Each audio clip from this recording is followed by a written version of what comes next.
Ah, l'hiver, cette période où on reste chez soi, engouffré sous une tonne de couverture, sirotant un bon chocolat chaud et profitant d'un bon feu pour réchauffer son corps, mais également son cœur. Alors non, en fait, c'est surtout la période où nos pifs se transforment en chute du Niagara et notre peau se rapproche plus de celle d'un poulet qu'autre chose. Référence à la chair de poule. Je sais pas si vous vous souvenez ce que je vous avais dit l'année dernière. Désolé la team hiver, mais pour le coup, je déteste cette saison. Bah sachez que je réitère mes propos, x10 même. Bon, heureusement, l'hiver est souvent signe de nouveaux animés très prometteurs. Et justement, il y a quelques temps, je vous avais demandé de me conseiller l'animé de saison que vous préfériez, afin que je puisse m'y mettre moi aussi et en faire une vidéo. Et vous avez été beaucoup à me conseiller Sono Bisquedol wa Koyosuru, ou My Dress Up Darling, pour ceux qui ont fait anglais LV1. Et je dois avouer que même si c'était pas l'animé de saison qui m'attirait le plus, j'ai réalisé que, malgré ce que je pensais, cet animé était l'un des plus aimés du moment. Premier des tendances sur plusieurs sites, animé le plus regardé au Japon, et une saison 2 déjà présente dans l'esprit de beaucoup de personnes. Alors que la saison 1 n'est même pas encore finie. Ah, c'est fort. Et donc, toutes ces distinctions m'ont carrément donné envie de découvrir la série, et de comprendre pourquoi elle suscitait tant d'engouement. C'est donc tout curieux que je commençais le premier épisode, et je dois être honnête avec vous, à l'issue de ce premier épisode, j'étais dubitatif. Bah, faut dire que moi, généralement, je suis plus axé sur la bagarre, hein. Ah bah la chicane, moi j'adore ça. It was at this moment Jackson knew. He fucked up. J'ai mal. Plus le temps passait, et plus je me rendais compte que je m'investissais peu à peu dans l'univers de Sono Bisquedol, parce que cet animé avait de très nombreuses qualités. Alors si toutefois vous avez envie de prendre une pause dans les animés de bagarre, installez-vous bien, prenez un petit truc à manger, lâchez un gros pouce bleu, et sur ce, c'est parti. L'histoire va nous raconter celle de Wakana Gojo, un jeune lycéen très solitaire qui a une réelle passion pour la confection de poupées traditionnelles japonaises. Enfin, une passion, il en est carrément obsédé en fait. Ohayo.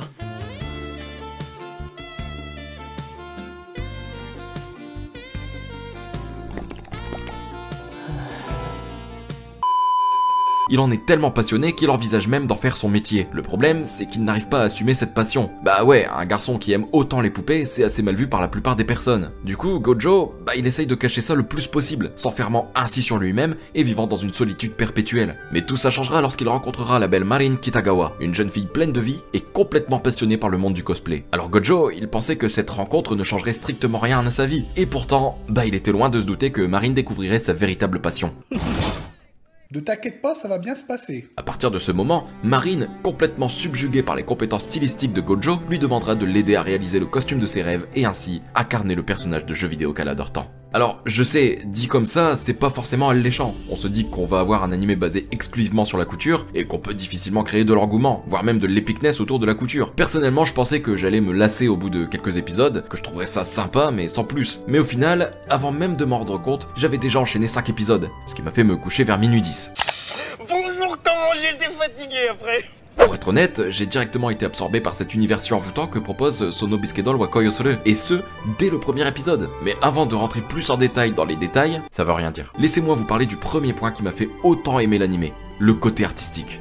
Honnêtement, l'animé est juste magnifique. Ah, je vous promets que j'ai pris une claque quand j'ai découvert ça. Tout est parfaitement mis en œuvre, que ce soit les personnages et la retranscription de leurs émotions, les décors. Non mais sans déconner, regardez-moi la beauté de ces décors. Je me souviens, il y a une scène qui m'avait vraiment choqué, genre quand Gojo et Marin faisaient leurs courses. Regardez-moi les détails en arrière-plan. Non mais c'est fou. Enfin pour moi c'est fou en tout cas. Après c'est peut-être parce qu'avant ça j'avais regardé Tetsuo Birdie Decode. Ah bah niveau dessin on est sur un niveau complètement différent, hein, je vais pas vous mentir. Hein. C'est moche. Non mais vraiment, le côté artistique de l'animé est l'un des gros points forts de l'œuvre. Parce que, comme je l'ai dit, il n'y a pas que les décors qui sont travaillés à la perfection. Les personnages aussi. Chaque émotion est parfaitement montrée. On arrive à comprendre ce que le personnage ressent sur le moment. Et ça c'est plutôt fort je trouve. Allô Cloverworks? Ouais, je vous appelle pour vous faire une petite bise hein. Ah non, parce que votre travail sur Sono Bisquedol, il est parfait. Ah si, je vous assure, vous êtes vraiment fort, hein.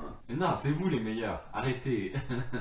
Même en termes de bande-son, c'est génial. Les musiques sont parfaitement adaptées à l'esprit de l'animé et l'opening et l'ending sont vraiment agréables à écouter. À part ça, l'animé m'a beaucoup plu également grâce à la philosophie qu'il possède. Ouais, parce que outre l'histoire mignonne tout plein et assez prenante, je dois l'avouer, Sono Bisquedol wa Koyosuru délivre des messages forts. Des messages comme l'acceptation de soi, notamment au travers de l'affirmation de Gojo envers sa passion. Ouais, parce que Gojo c'est un garçon qui veut juste vivre de sa passion, mais qui la juge trop honteuse pour l'avouer. Et justement, l'animé démontre que chacun est libre d'aimer ce qu'il veut, qu'une passion ne doit en aucun cas être en accord avec les principes des gens. Si vous aimez les poupées, vous n'avez pas à vous en cacher, car personne n'est en droit de vous dire ce qui est bon ou non pour vous. Alors n'ayez pas peur d'affirmer que le soir venu, vous enfilez votre plus beau costume de volatile, vous vous couchez à même le sol tout en battant des bras hyper rapidement pour faire genre que vous êtes un bruyant zizi.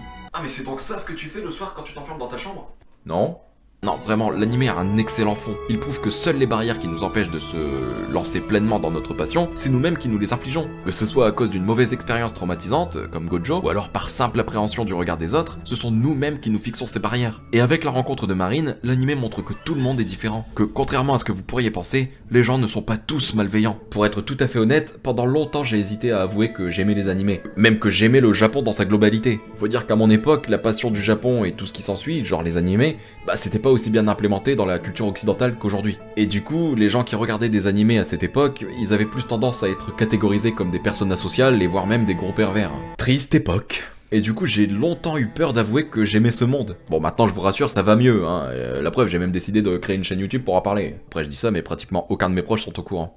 Le mec qui assume, mais pas trop. Et donc, du coup, vous voyez pourquoi cet animé m'a plu. Parce que, au final, qu'importe la personne qui regardera l'animé, arrivera à s'identifier à Gojo, ce qui pousse encore plus à l'aimer et à s'investir dans l'histoire. Qui plus est, la comédie de l'animé est vraiment bien gérée aussi. Les gags ne sont pas hilarants, mais ils arrivent à faire sourire et même à surprendre par moments. Sans déconner, qui n'a pas ri en voyant le quiproquo devant le bar dans l'épisode 2. Non, vraiment, l'animé est super divertissant. Il arrive à nous faire rire, à nous faire réaliser certaines choses et même à nous attendrir de par son duo de personnages vraiment complémentaires. Tiens, d'ailleurs, parlons un peu de ces deux personnages principaux. Les deux personnages principaux sont vraiment le point fort de l'animé. On va pas se mentir, la comédie romantique, c'est un genre apprécié de tous. Un genre qui plaît de par son humour, sa légèreté, mais aussi et surtout par l'attachement qu'on ressent envers ses personnages. Et une fois n'est pas coutume, les personnages de Sono Bisque Doll Wakoi Yosore sont parfaits dans leur rôle. D'après ce que j'ai vu, Marine est un personnage qui plaît énormément dans le monde entier. Faut dire qu'elle possède toutes les qualités pour devenir l'un des meilleurs personnages féminins dans les prochains Crunchyroll Awards. Une fille pleine de vie, audacieuse et sans vergogne, une personnalité bien contrastée par celle de Gojo, qui, lui, est timide et solitaire. Et c'est dans ce domaine que l'anime brille. Son duo, le duo formé par Gojo et Marine, est vraiment complémentaire. On ne se lasse pas de les voir ensemble et vivre des péripéties drôles et vraiment touchantes. Pour tout vous dire, ce duo m'a un peu fait penser à celui de Nagatoro. Premièrement parce que comme dans Nagatoro, Marine a tendance à charrier un peu Gojo sur son côté passif, mais aussi et surtout parce que l'histoire va principalement se focaliser sur le duo de héros principal. Il y a quasi aucun autre personnage secondaire dans l'anime. Et parfois, je trouve ça vraiment bien de n'avoir que deux personnages principaux et basta. Bon, alors petite pause pour vous dire qu'au moment de la vidéo, j'avais pas encore vu la suite. Donc finalement, oubliez ce que j'ai dit parce qu'il y a bien un nouveau personnage qui est arrivé, hein, Juju, et qui de ce fait, je pense, va créer une sorte de triangle amoureux. Hein. Bon, personnellement, je suis pas vraiment fan des triangles amoureux. J'estime que se focaliser uniquement sur la relation de Marine et Gojo aurait pu être beaucoup plus attrayant. Mais bon, voyant comment ça évolue, peut-être que Juju va créer la surprise. Bref, on reprend. Et plus on avance dans l'histoire, et plus on voit clairement le rapprochement entre Marine et Gojo. Et ça, c'est vraiment plaisant. Autre point que j'ai beaucoup aimé également sur l'anime, c'est qu'il nous montre plus en profondeur en quoi consiste le monde du cosplay. Je vous avoue que personnellement, j'avais pas conscience que le cosplay demandait autant d'investissement. Mais l'anime nous montre parfaitement que c'est un domaine dans lequel on doit faire preuve de minutiosité. Ce mot n'existe pas. Félicitations, vous êtes un illettré. Et franchement, c'est excellent parce que en plus, c'est expliqué de façon vraiment intéressante. Sachez, amis cosplayers et cosplayers, qu'après avoir vu tout l'investissement que demande votre profession, je vous respecte encore plus. Ah si, sachez-le. L'anime met également un point d'honneur à affirmer que chaque personne est libre d'incarner son personnage préféré. Comme par exemple dans l'épisode 5, où Gojo se rend compte que de nombreuses filles se déguisent en personnages masculins et inversement. Et franchement, je trouve ça beau comme message. Le fait de montrer que le cosplay, c'est avant tout incarner son personnage préféré. Qu'importe s'il est ou non l'opposé de ce qu'on est dans la vie de tous les jours. Non, franchement, cet anime est une source de bienveillance absolue. Bon, faut que je vous le dise, il va y avoir aussi un peu de ecchi, hein, forcément, vu que Marine se cosplay en un personnage de jeu pour adultes. Mais aussi et surtout parce que, par exemple, dans l'épisode 2, Gojo va être chargé de prendre les mensurations de Marine pour confectionner son costume. Donc, forcément, celle-ci va se retrouver en très petite tenue. La légende raconte qu'après avoir vu cet épisode, de nombreuses personnes se sont réorientées en couture. J'aurais fait pareil. Mais pour être honnête, moi qui n'aime pas du tout le ecchi exagéré d'habitude, bah là, ça passe. Enfin, si on prend pas en compte la scène dans l'escalier, hein. Tous ceux qui auront vu cet épisode sauront de quoi je parle. Bande de coquinos. Parce que, premièrement, l'anime ne joue pas de cet aspect pour être comique ou fanservice, et deuxièmement, parce que ici, bah il est justifié. Donc c'est pas du tout gênant en fait. Bon, et puis il faut dire aussi qu'il est pas non plus extrêmement présent. Certes, il est présent, mais il n'est pas non plus... l'anime ne se focalise pas dessus. L'intérêt premier de l'anime, c'est avant tout de se focaliser sur les deux personnages principaux, mais également sur leur passion commune. Donc même si vous n'aimez pas le ecchi, normalement ça devrait passer. Vous en faites pas. Pour finir, est-ce qu'on peut d'ores et déjà espérer une saison 2 ? Eh bien, la réponse est oui. Même si aucune annonce n'a encore été faite, il faut savoir que les ventes du manga ont explosé depuis la sortie en animé. Faut dire aussi que l'anime est chaque semaine devant SNK dans le classement des animés les plus regardés, juste derrière Demon Slayer. Du coup, au vu de l'engouement que l'anime crée, et au vu des stats de ce dernier, c'est quasiment sûr et certain que l'histoire de Marine et Gojo continuera après ça. Bref, en conclusion, Sonobiske Doll wa Koyosuru est un animé qui transporte, un animé qui nous emmène dans un univers vraiment attendrissant, rempli de bons sentiments, de messages forts, de personnages attachants et même dans une histoire vraiment prenante. Comme je vous l'ai dit, j'étais très dubitatif au départ, et puis à force, je me suis pris dedans. J'ai enchaîné les épisodes et ça m'a fait du bien. À l'heure actuelle et au vu de tous les problèmes que notre monde connaît, croyez-moi, se plonger dans une œuvre avec tant de légèreté, ça fait un bien fou. Alors, si vous avez envie de vous déconnecter du monde et d'avoir un petit moment de repos, Sonobiske Doll wa Koyosuru sera parfait pour vous.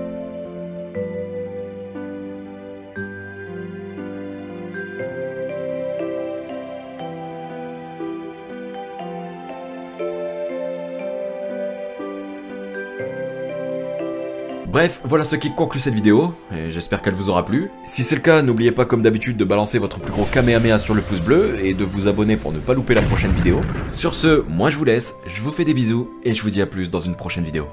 Ciao.